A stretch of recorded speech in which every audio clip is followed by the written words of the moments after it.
Welcome my dear students to the video of 8.3 exercise here. The topic name is pair of angles. So many points are there. The first of all is complementary angles.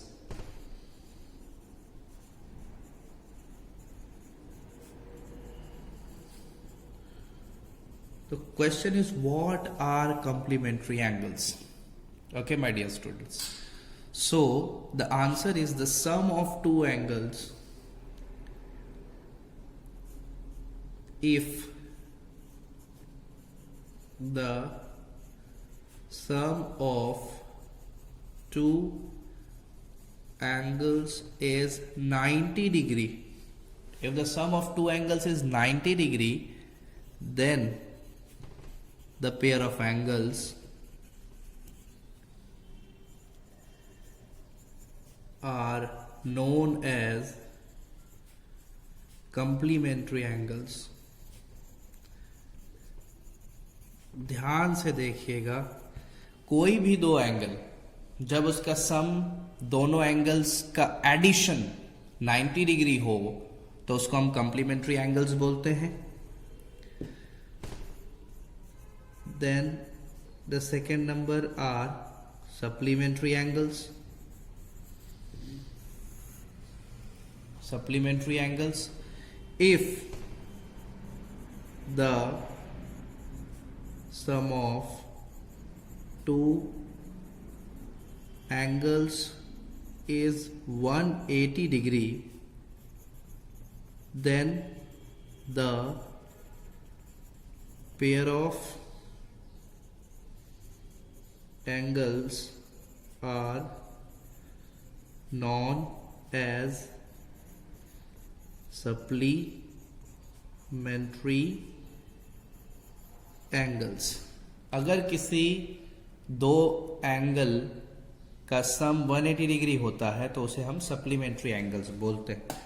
The third number is adjacent angles.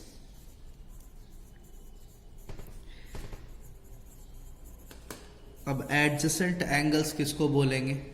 Okay, a pair of angles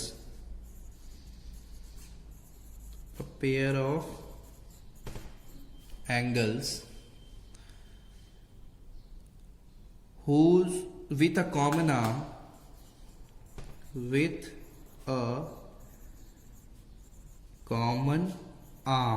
मतलब एक common arm के साथ. बेटा एक angle के दो arm होते हैं, जो दो रेज होते हैं ना एंगल के, उनको दो आर्म्स कहा जाता है. और दो एंगल के बीच में अगर कोई दोनों में से कोई एक आर्म कॉमन हो, मतलब दोनों एंगल्स का वो आर्म हो, एक आर्म कॉमन आर्म हो, एक कॉमन वर्टेक्स हो, a common vertex which do not overlap each other are called adjacent angles, and which do not overlap each other are called adjacent angles.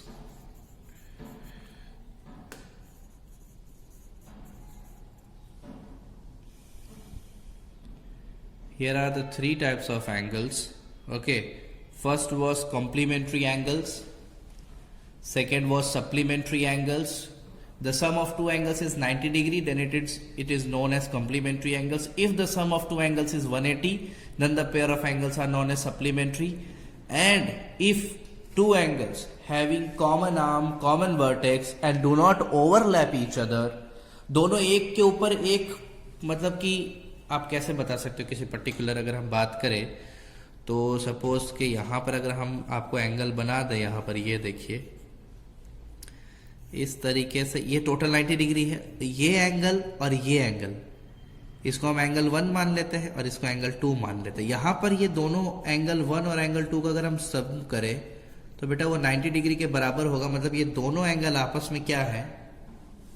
ये दोनों angle आपस में सम करके 90 डिग्री, इसलिए हम बोलेंगे कि angle 1 and angle 2 are complementary angles. Supplementary में क्या होता है कि दो एंगल्स आपस में 180 होने चाहिए। तो सपोज यहाँ पर ये दो एंगल है, ये एंगल 1 है, ये एंगल 2 है, और ये एंगल 1 और एंगल 2 दोनों का सम कितना हो रहा है 180 डिग्री के बराबर। तो हम बोल देंगे कि यहाँ पर जो एंगल 1 एंगल 2 है वो क्या है, सप्लीमेंट्री है। यहाँ जो एंगल 1 एंगल 2 है वो है कंप्लीमेंट्री। उसके बाद लास्ट में बचा मेरा एक फिगर बनाना है। ओके, लास्ट में जो हम फिगर बनाएंगे, हमारे पास बहुत जगह है यहाँ, वो फिगर कुछ इस तरीके का बनाते हैं। अब देखिए ये जो है ना बेटा, ये कॉमन आर्म हो गया, चाहे हम इस एंगल का बात करें या इस एंगल का बात करें, दोनों एंगल के लिए ये वाला जो है ना ये कॉमन आर्म हो गया। और ये जो खूणा दिखाई दे रहा है आपको, जिसको हम वर्टेक्स बोलते हैं, ये दोनों एंगल के लिए ये वर्टेक्स जो हो गया ये कॉमन वर्टेक्स हो गया। कॉमन आर्म, कॉमन वर्टेक्स, और ये दोनों एंगल अलग अलग है। ऐसा नहीं है कि मैंने इसी एंगल के ऊपर बिल्कुल एक दूसरा एंगल बना दिया, ये दो एंगल एक के ऊपर एक है। ये ओवरलैप की स्थिति भी नहीं होनी चाहिए, दोनों एंगल बिल्कुल अलग। देखिए ये अलग है और ये अलग है, दोनों का वर्टेक्स सेम है और एक कॉमन आर्म भी है। तो इस तरीके से हम अगर ये सारे कंडीशन सेटिस्फाई हो तो हम बोल सकते हैं कि हम उसको एडजेसेंट एंगल्स बोलते हैं। लास्ट में मेरा एक और टॉपिक है इस एक्सरसाइज में, जो है लीनियर पेयर। लीनियर, ये सारी प्रॉपर्टीज बेटा दो एंगल्स में हो रही है, इसीलिए अगर हम देखें तो हमारा जो टॉपिक का नाम है, देखिए शुरुआत में क्या है, वो है pair of angles. Okay, pair of angles इसलिए भी नाम है क्योंकि पेयर ऑफ एंगल्स के लिए ये सारे के सारे हो रहे हैं। अब हम बात करें लीनियर पेयर का। लीनियर पेयर में क्या है कि a pair of adjacent angles, a pair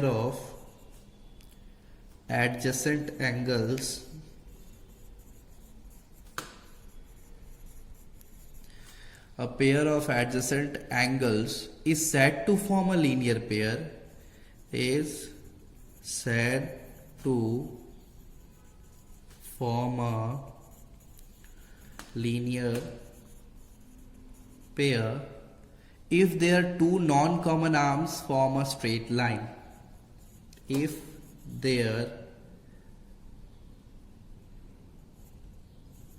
two non-common arms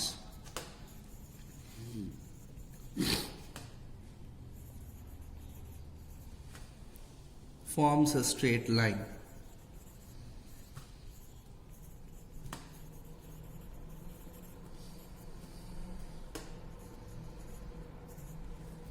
ऐसे बोला गया। देखिए इसमें जो बोला गया कि उसका जो नॉन कॉमन आर्म है, मतलब एक आर्म तो उनका कॉमन है, जैसे कि ये अगर हम बना दें ऐसा, देखो बेटा, तो ये एक एंगल है, ओके, और ये दूसरा एंगल है यहाँ। अब ये दोनों एंगल में ये जो आर्म दिखाई दे रहा है आपको, ये वाला आर्म, ये आर्म तो दोनों के लिए कॉमन है। ओके, तो अनकॉमन कौन सा रहा? अनकॉमन बेटा ये एक अनकॉमन आर्म हुआ जो इसी एंगल का है, और ये दूसरा अनकॉमन आर्म हुआ जो दूसरा एंगल का है। ये दोनों अनकॉमन आर्म मिलके एक स्ट्रेट लाइन बना रहा है, और ऐसे केस में हम ये दो एंगल्स को बोलेंगे लीनियर पेयर बोलते हैं। क्या बोलते हैं? Linear pair. और हमेशा लीनियर पेयर के एंगल्स सप्लीमेंट्री होते हैं, क्योंकि हमेशा लीनियर पेयर के एंगल्स का सम जो होगा ना बेटा, वो 180 डिग्री के ही बराबर होगा, क्योंकि नॉन कॉमन आर्म्स क्या बना रहे? Straight line. और स्ट्रेट लाइन हमेशा टोटल एंगल कितना होता है? 180 डिग्री का स्ट्रेट एंगल होता है। तो इस तरीके से ये पूरा इंट्रोडक्शन जो है फिलहाल 10 मिनट का, वो पूरा हुआ है। Practice, latest practice 8.3। तब हम क्वेश्चंस पे जरूर जाएंगे।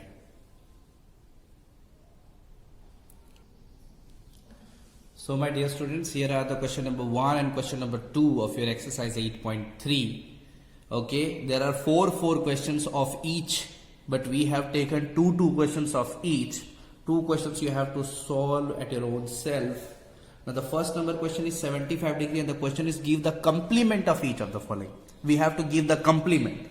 So if we have to give the complement, we have to subtract the given angle with 90 degree. So we will write complement is equal to 90 degree minus given angle. 90 degree minus given angle. We have to write like this. So complement is equal to 90 degree. What is given angle? It's 75 degree which is given. And what will be the answer? Answer will be my 15 degree. This is our answer. Like this we have to solve. Here also we will write complement is equal to 90 degree minus given angle. Okay. 90 degree, what is given? It's 40 degree, it's given. 50 degree will be our answer. This is the complement. Okay. Now we have to find the supplement of the following. So for supplement, it will be 180 degree minus given angle. We have to subtract the given angle from 180 degree to give the supplement, because two angles sum 180 will call supplement angles, and the sum of two angles which is 90 degree is called complementary angles. So complementary is there. So supplement will be 180 minus given 180 degree minus 55 degree. Okay, what will be the answer here? It will be 125 degree answer. Okay, this will be our answer. Here also same, supplement is equal to 180 degree minus given angle. Okay, so 180 degree minus 120 degree, and the answer will be 60 degree. Like this you have to solve the question number 1 and 2. Two questions I have solved here. 2 you have to solve. Okay, I am going to bifurcate these so you will feel easy to see these two distinct questions like this. Okay, so these were the 2 questions. Now we are going to solve question number 3, 4. Okay.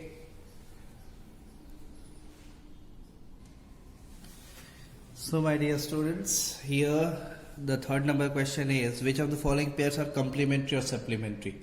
तो बेटा दो angles कब complementary होगा कब supplementary होगा वो तो तभी पता चलेगा जब हम दोनों का सम करेंगे.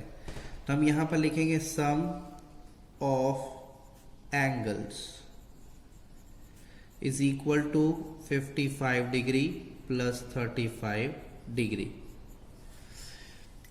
अब ये दोनों का जब हम सम करेंगे तो ये सम बेटा हो रहा है 90 डिग्री के बराबर. तो यहां पर हम लिख देंगे भाई सम ऑफ एंगल्स जो है वो हो गया है 90 degree. So 55 degree and 35 degree are complementary angles, are complementary. ये हमारा आंसर हो गया.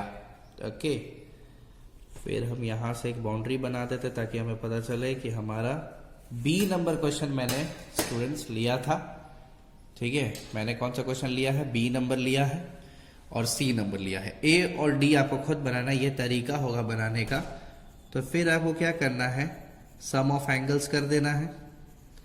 इस बार एंगल्स कौन कौन है? 110 है और 70 है. ये दोनों एंगल्स का सम बेटा हो जाएगा 180 डिग्री. मतलब आपको क्या मिल गया कि जो सम ऑफ एंगल्स हैं वो आपको मिल गए हैं 180. तो बेटा जब 180 हो जाता है ना, तो जो गिवन एंगल्स है जो 110 और जो 70 डिग्री मिला हुआ है, ये दोनों आपस में सप्लीमेंट्री का रिलेशन में है. तो ही दोनों का सम क्या हो रहा बेटा? 180 डिग्री हो रहा. तो हमने दो क्वेश्चन लिया, एक में सम 90 आया, एक में 180 आया. 90 आएगा तो कम्प्लीमेंट्री, सम 180 आएगा तो सप्लीमेंट्री. और अगर दोनों में से कुछ नहीं आया तो बेटा ना कॉम्प्लीमेंट्री ना supplementary, the following angles are neither complementary nor supplementary, ऐसे भी लिख सकते, लेकिन ऐसा कुछ आएगा नहीं, ठीक है।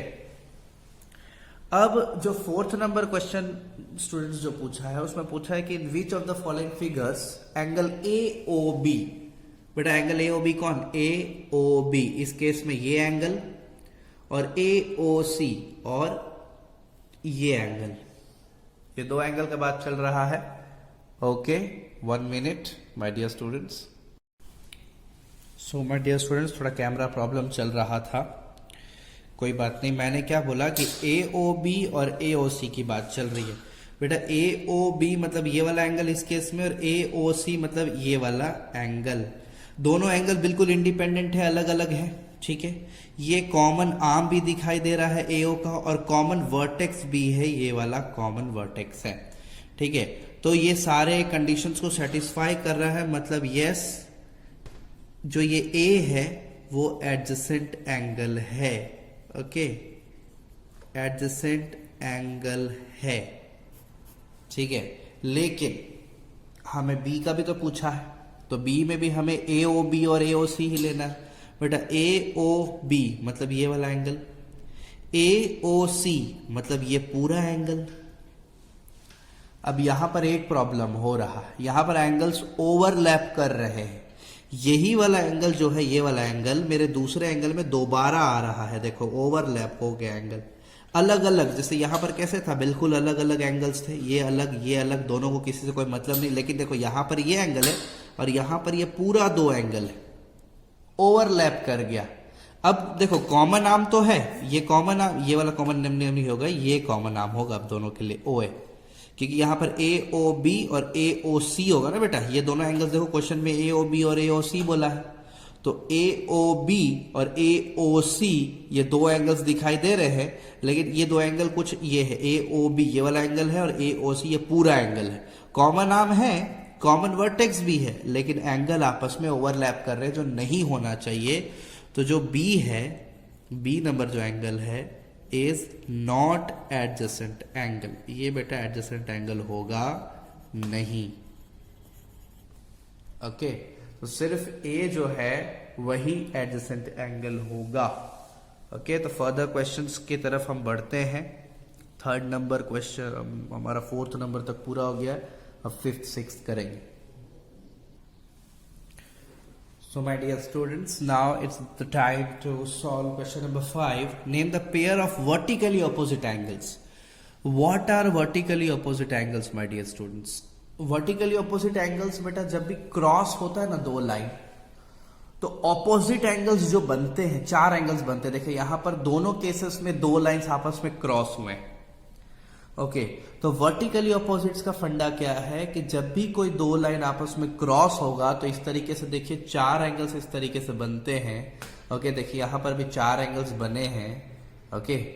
सो ये 4 एंगल्स में जो ऑपोजिट एंगल्स होते हैं ना उनको वर्टिकली ऑपोजिट एंगल्स बोलते हैं, और वो आपस में हमेशा इक्वल होंगे। तो यहां पर हमें सिर्फ पेयर्स ढूंढ के लिखने बेटा। यहां पर जो 4 एंगल्स बन रहे हैं इसमें अपोजिट कौन है, 3 और 4 आपस में अपोजिट है, और 2 और 1 आपस में अपोजिट है, तो इसको हम वर्टिकली अपोजिट एंगल्स बोलेंगे। तो सबसे पहला पेयर लिखेंगे एंगल 1 एंड एंगल 2, ये अपोजिट, ये वर्टिकली अपोजिट एंगल्स है। और दूसरा पेयर लिखेंगे एंगल 3 एंड एंगल 4, ये दो पेयर्स हमने लिख दिए हैं वर्टिकली अपोजिट एंगल्स के, वर्टिकली अपोजिट एंगल्स। ध्यान दीजिएगा वर्टिकली अपोजिट एंगल्स तभी बनते हैं जब दो लाइंस आपस में क्रॉस हो। और पता है वर्टिकली अपोजिट एंगल्स जो है, ये जो बना है यहां पर, ये आपस में इक्वल होते हैं अकॉर्डिंग टू देयर प्रॉपर्टी। यहां पर अब हमें vertically opposite angles B number में बनाना, ये तो फिगर ए के हिसाब से हमने बताया, अब हम फिगर बी के हिसाब से बताएंगे। तो फिगर बी के हिसाब से बेटा जो पहला पेयर है वो है एंगल 1 एंड एंगल 3, और दूसरा पेयर जो है वो एंगल 5 एंड एंगल 7। 1 और 3, 5 और 7 ऑपोजिट एंगल्स, ठीक है। तो ये भी वर्टिकली ऑपोजिट एंगल्स के पेयर्स हैं, vertically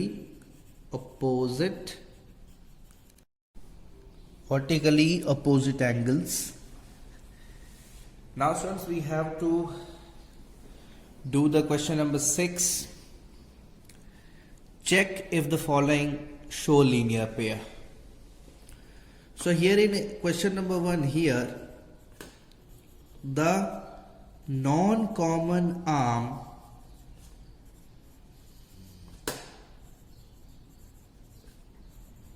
are making a straight line. Non-common arm making straight line. So angle 1 and 2 are in linear pair. Linear pair का डेफिनेशन स्टूडेंट्स हमने पढ़ा था कि नॉन कॉमन आर्म जो है बेटा, नॉन कॉमन आर्म वो स्ट्रेट लाइन बनाना चाहिए. यहां पर non common arm are not making straight line. So angle 3 and angle 4 are not in a linear pair. इनके नॉन कॉमन आर्म देखिए, ये एक नॉन कॉमन आर्म है और ये एक नॉन कॉमन आर्म है. ये दोनों ही स्ट्रेट लाइन नहीं बना रहे. यहां पर ये एक नॉन कॉमन आर्म है और दूसरा नॉन कॉमन आर्म ये, और ये दोनों मिलकर स्ट्रेट लाइन बना रहा है. इसलिए बेटा ए जो है वो लीनियर पेयर में है और बी जो है वो लीनियर पेयर में नहीं है. और इसी के साथ 8.3 एक्सरसाइज हमारा खत्म हो गया.